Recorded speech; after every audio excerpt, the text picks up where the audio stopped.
Les trois textes bibliques de ce dimanche 1er février 2026 sont tirés, le premier du livre de Michée au chapitre 6, les 8 premiers versets, le deuxième de la première épître aux Corinthiens, chapitre 1, du verset 18 au verset 31, et le troisième de l'évangile selon Matthieu, chapitre 5, du verset 1 au verset 12.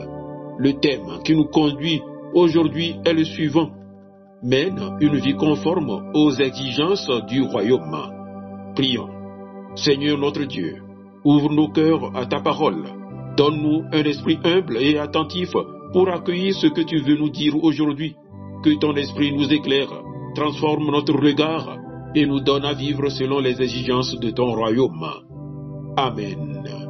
Michée chapitre 6, les 8 premiers versets. Écoutez ce que le Seigneur me dit. Va faire un procès pour me défendre. Présente mon point de vue devant les montagnes et devant les collines. Montagnes et vous, les fondations solides de la terre, écoutez le Seigneur qui est en procès avec son peuple. Oui, le Seigneur est en procès avec son peuple. Il demande des comptes à Israël. Il lui dit: mon peuple, qu'est-ce que je t'ai fait? En quoi est-ce que je t'ai fatigué? Réponds-moi. Je t'ai fait sortir d'Égypte. Je t'ai délivré de l'esclavage. Je t'ai donné comme chef Moïse, Aaron et Myriam, leur sœur. Est-ce que tu me reproches cela? Mon peuple, souviens-toi, Balak le roi de Moab voulait te faire du mal. Souviens-toi de ce que Balaam, le fils de Béor, lui a répondu. Ensuite, tu es passé de Shittim jusqu'à Gilgal. Tu as pu voir les actions extraordinaires que moi, le Seigneur, j'ai faites pour toi. Qu'est-ce que je dois offrir quand je me mets à genoux devant le Seigneur, le Dieu très haut? Est-ce que je dois lui offrir de jeunes taureaux et les brûler entièrement en sacrifice? Est-ce que le Seigneur veut des milliers de béliers, des milliers et des milliers de torrents d'huile? Est-ce que je dois offrir mon fils aîné pour qu'il pardonne mes fautes et mes infidélités? Le Seigneur te fait savoir ce qui est bien. Voici ce qu'il demande à tout être humain: faire ce qui est juste, aimer agir avec bonté et vivre avec son Dieu dans la simplicité. Amen. 1 Corinthiens chapitre 1, du verset 18 au verset 31. Oui, le message de la croix est une folie pour ceux qui perdent leur vie loin de Dieu. Mais pour ceux que Dieu sauve, c'est-à-dire pour nous, il est puissance de Dieu.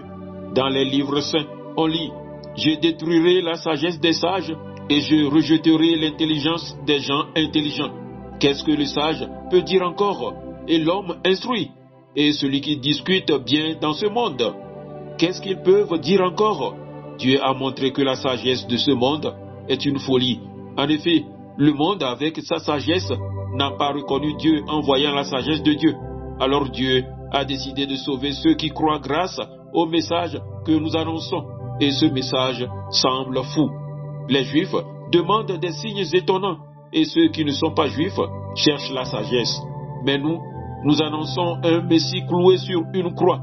Les Juifs ne peuvent absolument pas accepter cela et ceux qui ne sont pas Juifs pensent que c'est une folie. Mais pour ceux que Dieu appelle Juifs et non-Juifs, le Christ est la puissance de Dieu et la sagesse de Dieu. Oui, la folie de Dieu est plus sage que la sagesse des hommes, et la faiblesse de Dieu est plus forte que la force des hommes. Frères et sœurs, regardez qui vous êtes, vous qui avez reçu l'appel de Dieu. Parmi vous, il n'y a pas beaucoup de sages du point de vue humain, pas beaucoup de gens puissants, pas beaucoup de gens importants. Mais pour couvrir de honte les sages, Dieu a choisi ce que semble fou dans le monde. Pour couvrir de honte ce qui est fort, Dieu a choisi ce qui est faible dans le monde. Pour détruire ce qui est important, Dieu a choisi ce qui est petit dans le monde. Il a choisi ce qu'on méprise, ce qui n'est rien du tout.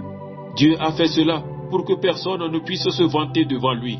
C'est lui qui vous a unis au Christ Jésus, et le Christ est devenu pour nous la sagesse qui vient de Dieu.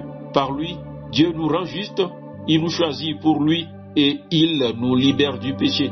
Alors, comme les livres saints le disent, si quelqu'un veut se vanter, qu'il se vante à cause du Seigneur. Amen.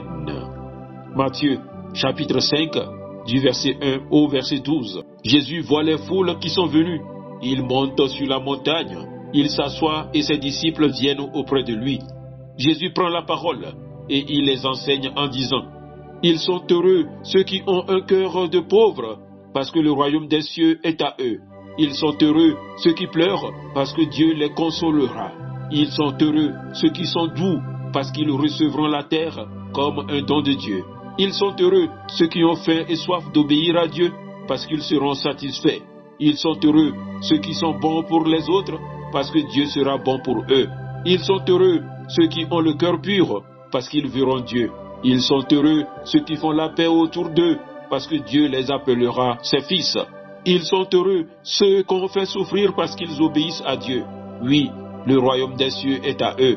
Vous êtes heureux quand on vous insulte, quand on vous fait souffrir, quand on dit contre vous toutes sortes de mauvaises paroles et de mensonges à cause de moi.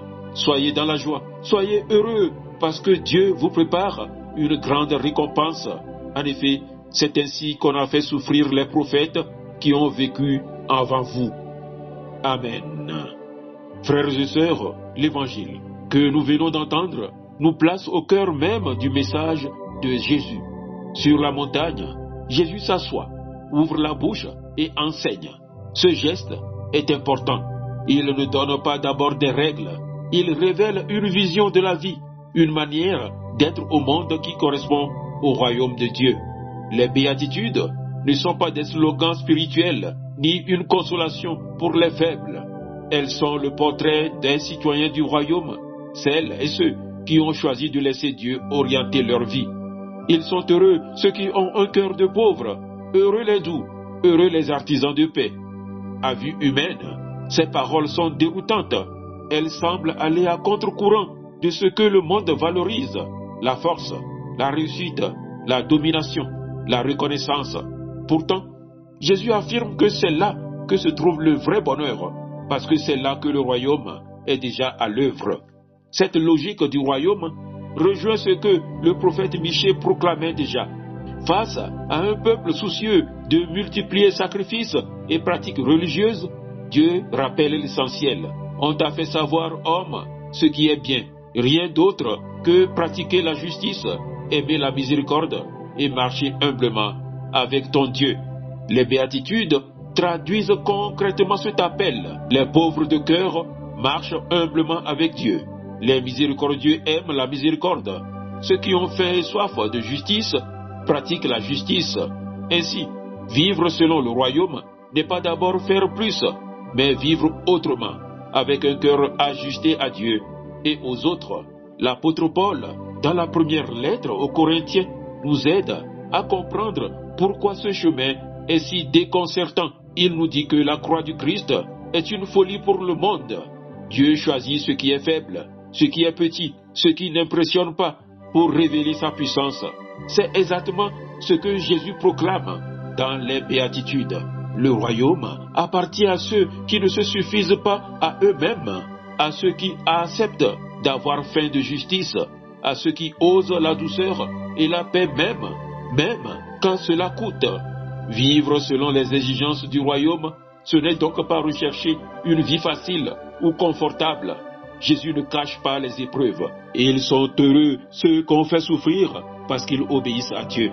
Mais il promet une joie plus profonde, enracinée en Dieu, que rien ne peut enlever. Frères et sœurs, cette parole nous interroge aujourd'hui. Où cherchons-nous le bonheur?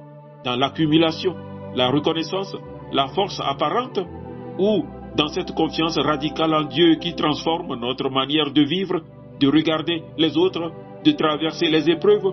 Les béatitudes ne sont pas réservées à quelques saints exceptionnels. Elles sont une invitation quotidienne. Le royaume commence chaque fois que nous choisissons la justice plutôt que l'indifférence, la miséricorde plutôt que le jugement, l'humilité plutôt que l'orgueil. Bien-aimés, demandons au Seigneur la grâce de ne pas avoir peur de cette sagesse qui paraît folie, mais qui est en réalité chemin de vie, chemin de bonheur, chemin du royaume. Amen. Agréable journée dominicale et bon mois de février.